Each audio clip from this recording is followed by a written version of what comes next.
What is up, YouTube? Matt McAdam here, your truck editor at Driving Line, with another episode of Chasing Dust today. I am here at home in my backyard here in Long Beach, California. With the way things are going right now, things are starting to open up a little bit, but we haven't been to any of the events yet. They haven't really quite opened up any of the off-road events or any of the races. So I'm still coming up with some content for you guys here at home. And one of the things I was doing was going through some of my old footage and some of the old episodes of Chasing Dust and finding some things that maybe I hadn't uploaded before, some never before seen footage. And something that I found, which is really cool, I'm going to share with you guys today, is a conversation that I had with Luke Shuman at Hazzard Fabworx about UTVs and UTV tires and everything about, the actual vehicle itself and how it's really become a catalyst for so much change in the off-road industry. So without too much further ado, I'm going to jump back to last summer when I was in Spokane, Washington, talking with Luke and Chris Corbett from Nitto Tire, and we're going to just dive right into that conversation. So let's get going to it.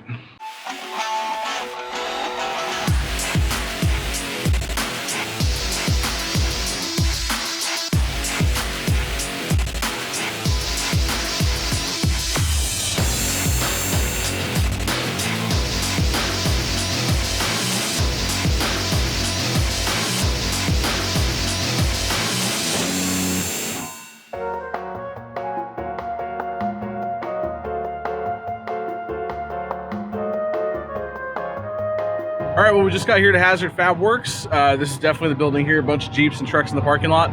Let's go see what they got going on inside.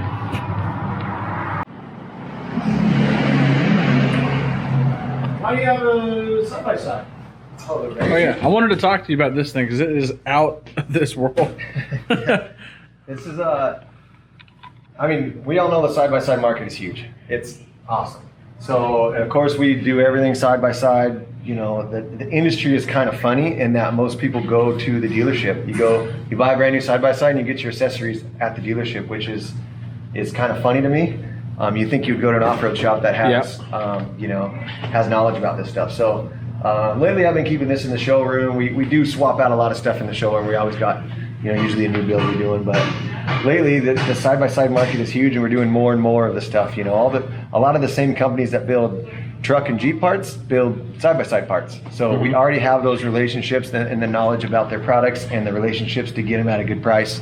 And so here we are. A lot of those products are shown on this, and as well as the new Nitto side-by-side tire. That's a big splash. Yeah, I noticed you had these on there. So we've talked about this tire a little bit recently because it's new to the market, but we got the man behind it all right here with us. So Chris, you want to talk a little bit about the tire and give us a little bit of a rundown on what makes it unique, what makes it a UTV tire, and then also how similar it is to the existing Trail Grappler. No, it's unique because we started from the ground up. So we didn't look.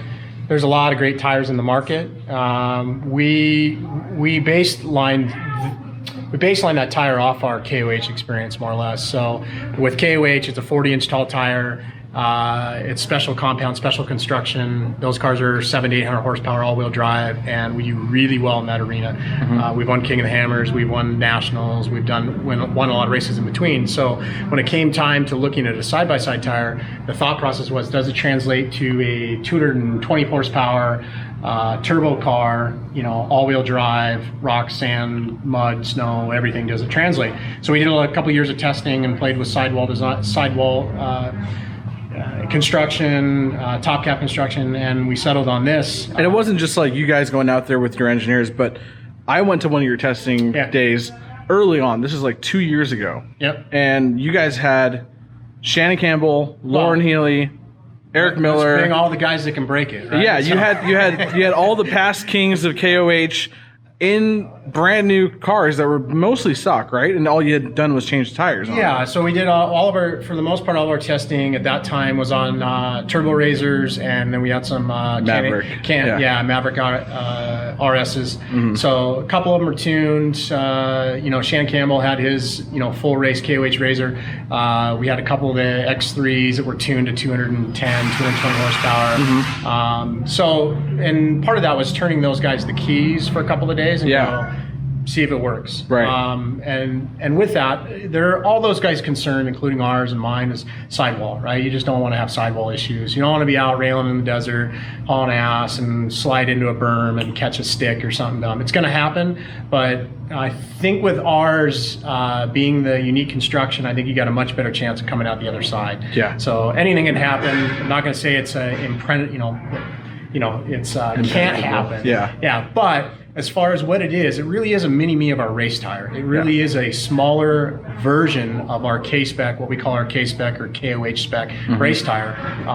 Similar compounds, similar construction, similar, all the internal stuff. And part of that, the testing and development was, hey, go put 150, 200. I think Eric Miller, his total count, we did like a 3-day thing. I think he was like 300 miles or something. And that was in Johnson Valley. I was in Johnson Valley. Yeah. So sill, sharp rocks, Yeah. scale, like everything. So We're not talking about sand dunes here. It's no. I mean, it was really just trying to, and it does work in sand. I mean, Shannon Campbell's big complaint in the sand is that it's got too much bite. And it actually, and which I kind of find funny, but he was like, it bites and then it drags down the belt a little bit.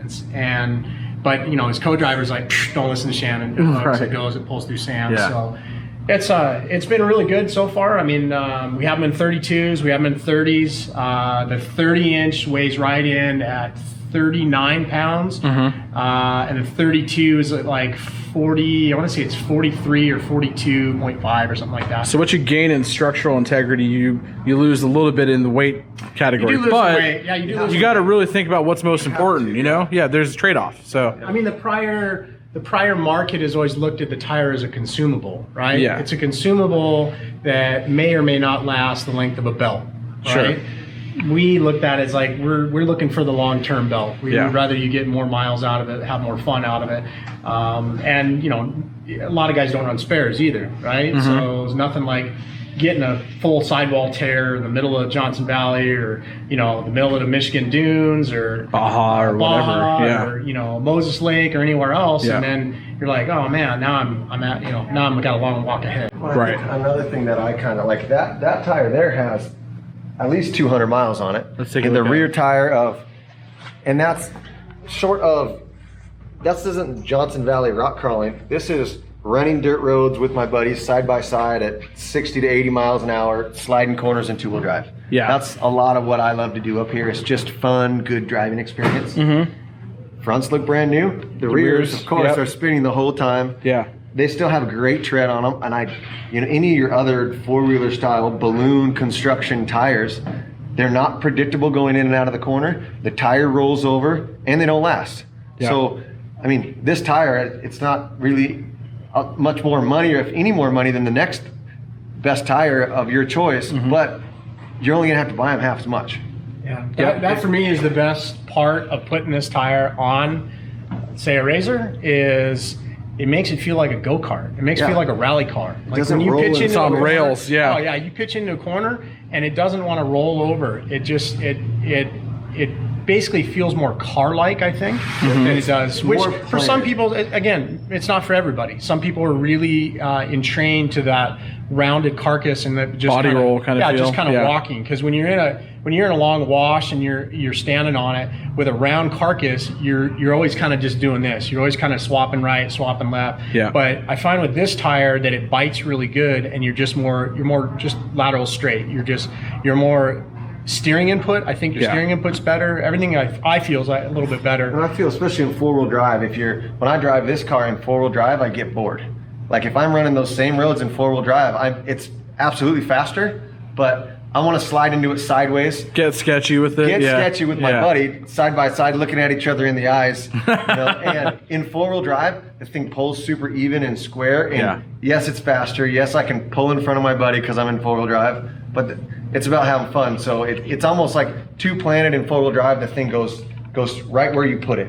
It's pretty wild. Yeah, it's precision. And the tire wear is good. I mean, considering what you say you have, So our 200. our KOH tires do the exact same thing. These leading edges, they tend to want to wear down, and they feather, right? So it's basically called a feathering, where it starts to feather on the leading edge, and that's exactly what our race tires do. Our race tires actually do this exact same thing after a KOH race or nationals or a couple of races, like Baja 1000. Baja 1000. Casey Curry with those last year. And Baja 1000. I mean, the same feathering, the same look. I mean, even Derek West, 2 years ago, he ran all Ultra 4 nationals and KOH on the same tires. Yeah. Because he likes that rounded, feathered, not quite as grippy, but still, still good. And the compound, it is a softer compound. It is unlike most of the others. Yeah. It's also radial construction. So there's a lot of bias tires in the market, very few radial construction, and even fewer spiral wound construction, which is what we're known for in the industry as a proprietary way of manufacturing. So sidewall treatment is very similar to our 40-inch 17. Yeah, 40-inch K-spec and our DOT version tire there. So very similar treatment to it. 9.5 inches wide, true 32. 15-inch wheel. Yeah, 15-inch wheel, which is, I think, good. Whenever we're selling this tire to people, which another thing I like to say is it's available. It's not that this tire is a dream anymore. It's available. Right. It's in distribution. They're in stock. You want them, I'll have them to you today. Yeah. Which is a great thing. But a 15-inch wheel, which it steps up to your ability to put a better tire on it. I think a standard 1000s come with 14s, and There's a reason why the new Turbo S has a 15-inch. exactly. Because they figured it out. There's a reason. There's a reason. So I mean, it just you get a better ratio between 32 and 15. You get less sidewall deflection. You get everything that's a little better. We tested some 14-inch and we will have some 14s coming down the turnpike, but 15 is kind of we like to win. We like to win races, and so that's just the right one to have. And there are some larger sizes coming down the turnpike too. And so obviously this thing is much more built than just a wrap and some tires and wheels. You have a lot of suspension work. Yeah, done in there's a this. lot of RT Pro long travel stuff on it. Yeah. Big race king shocks. Some performance mods to the motor, skid plates, cage, doors. All the safety stuff. I'm big on safety. Harnesses, seats. Yeah, you got all the. Who's nice going to sign all these guys' cage. paychecks if I die? I mean, come on, we got to be safe, right? He's got a point. The man has a point. So yeah, big on safety. PRP seats, harnesses, CageWorks cage, bumpers, spare tire. All this stuff works really nice, and it makes for a fun machine. It's KOH tagged. It's race KOH. You can go race it tomorrow, or you can lift up your spare tire to your Put an ice chest back here. Your Yeti roadie fits right there, and you can go out to the lake. Go out and have a good time, run roads with your buddies, and have a good time. So, that's kind of the beauty of this. And admittedly, I am probably the last of the cronies when it comes to get these golf carts off my trails. I'm totally that guy, but I'm coming around, and it's because the people who I thought were also like that are totally loving these things. Chris is a good example. I'm the same way. I was the same way. I for years was like, I don't get it. 23 grand, 26 grand, I'll go buy a JK for that and go play with it. Yeah. I will say, having just run the Rubicon with a group of about 12 or 15 of these. Jeepers Jamboree, that's right. Yeah, Jeepers Jamboree. Having run the Rubicon on a 32-inch tall tire, maybe it brought me back to having a lot of fun and doing something different. Yeah. It was a very unique opportunity to run the Rubicon with other racers on a 30 and 32-inch tall tire and have fun outdoor in the elements and have the challenge of strapping all your gear in there, your camping gear and all your other stuff. It was a lot of fun, and I think maybe that changed for me the tune a little bit. Plus, there's not much else that you can go for the money, wide open as fast as you can go, jamming through everything, rocks, sand, you name it, and put it back in the trailer and dig it back out the following weekend. They take a pretty good beating. Yeah, they take a beating. I think, go ahead. And I have everything. I have Jeeps and I have Razor and I have all sorts of stupid off-road stuff. That's my life. But I have a lot of fun in this thing, and they're so forgiving, and I mean, you can really screw up a corner where you'd be on your lid in your race car, and this thing doesn't care. It drives right through it, and you look like a rock star. Yeah. So they're fun. They're forgiving. They don't take a ton of maintenance. I think they need, out of a stock machine, you need to add safety. Yeah. You see a lot of people getting hurt in these things, and it's always because they didn't have the right safety stuff or weren't wearing it. Or they're not properly. using it. Like Right, yeah, most they- recently, there's been some stuff in the news where the driver wasn't wearing, just over here in Idaho, Yeah, right? last week, driver wasn't wearing a seatbelt or a helmet. Oh man. Passed away. Passenger was wearing a seatbelt and he Walked away. He walked away. Yeah, I wear your safety equipment and go fast and have fun. Is what I mean, that's I think the last gripe that I have, I get all the performance aspects of this thing, how versus how they are, how easy they are, just to load up and go have fun, and they come with everything you'd need for an off-road adventure. I think the last thing that I just wish that they could take care of somehow, which they probably can't, it's going to come with time, is educating the customers who are buying these on proper off-road etiquette. That's probably the only thing only gripe that I have. It exists in the Jeep world. It does, How many it times does, have you been but on out a there? much smaller scale. If you ever go to Glamis on a big weekend or something, but that tells you that the market is there and the market's growing. It's going that way. Like I said, it's going that way. I agree with you 100% on trail etiquette. Sometimes is not it's not as stellar as it should be. Yeah. There are some guys but because when they're financing anybody with like a Pulse, it's hard sometimes to get the kind of customer who's gonna do the right thing when you come across them on the trail. But I think a lot of that is they don't know. And so herein lies the education process.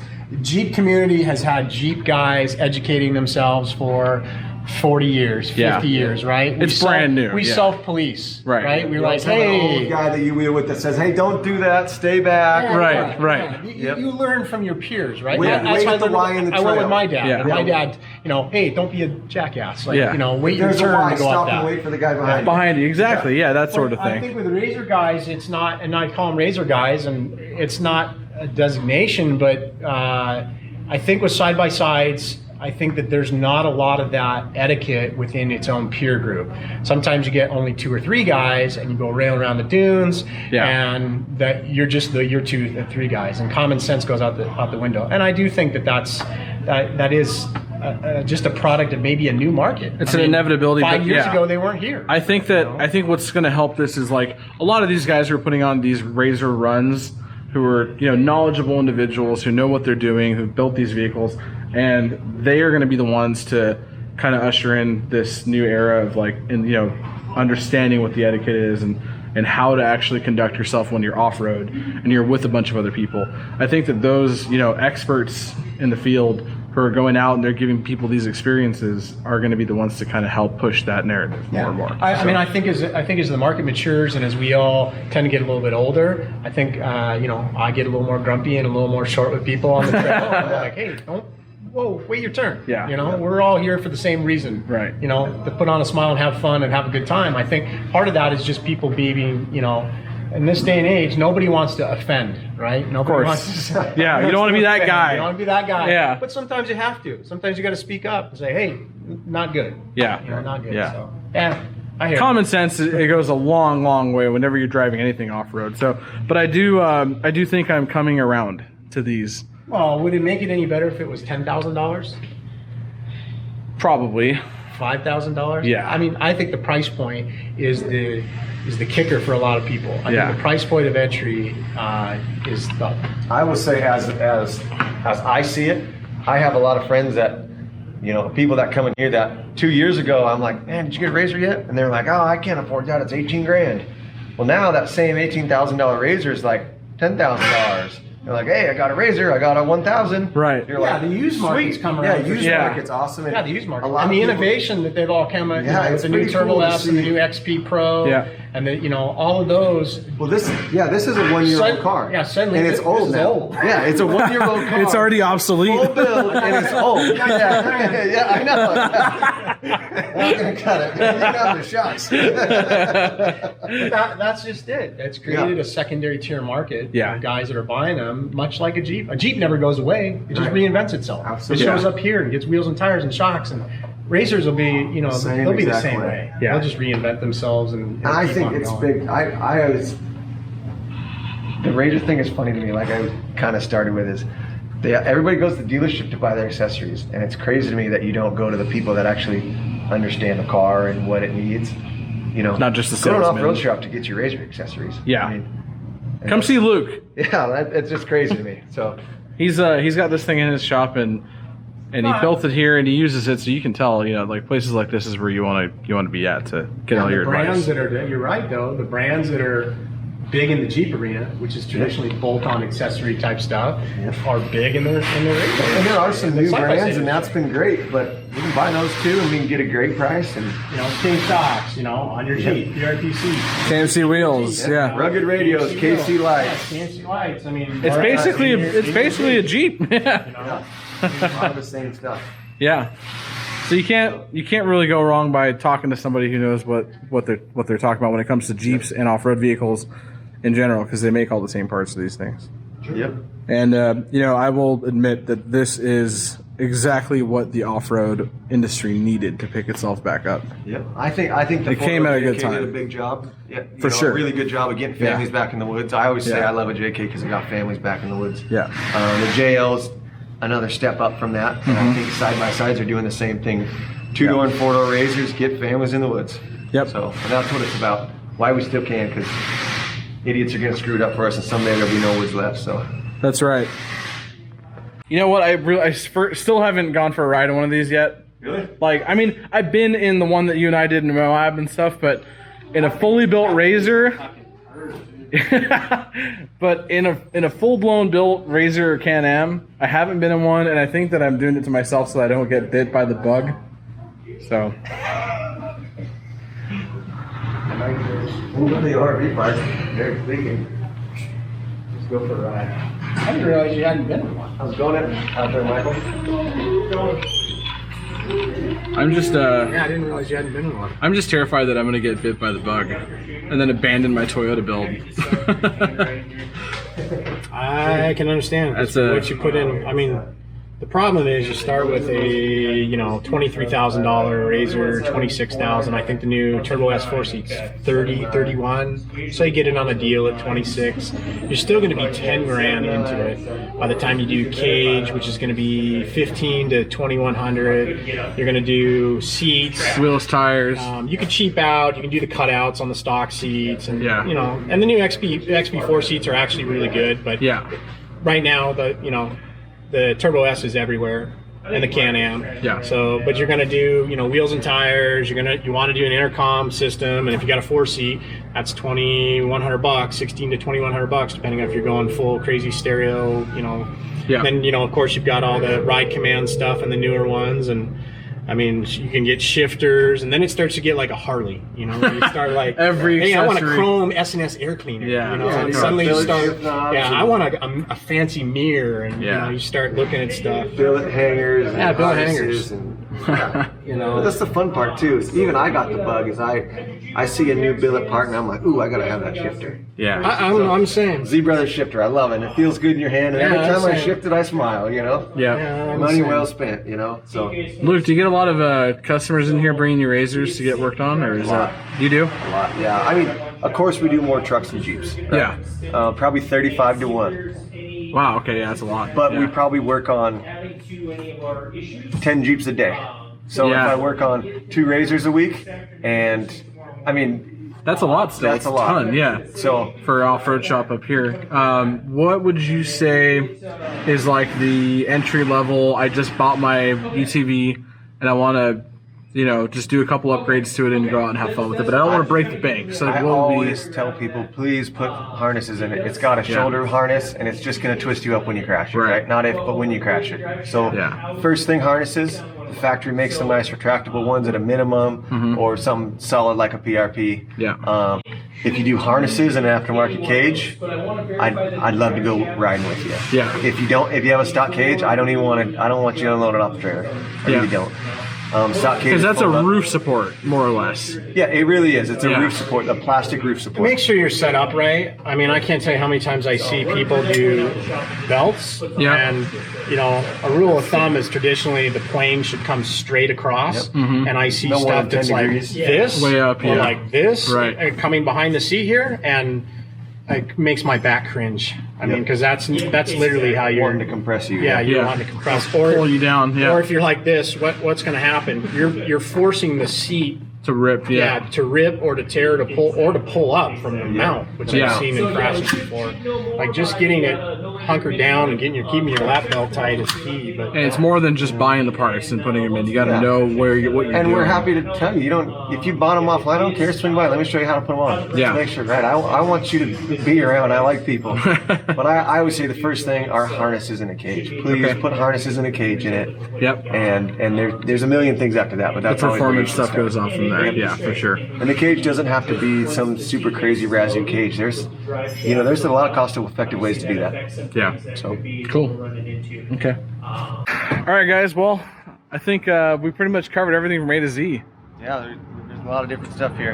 Yeah. Luke, thank you so much, man, for having us come down and showing us all this cool stuff you got going on here. And where can our viewers find you? Yeah, we have Instagram, Hazzard Fabworx. We have Facebook, sales at hazzardfabworx.com, www.hazzardfabworx.com.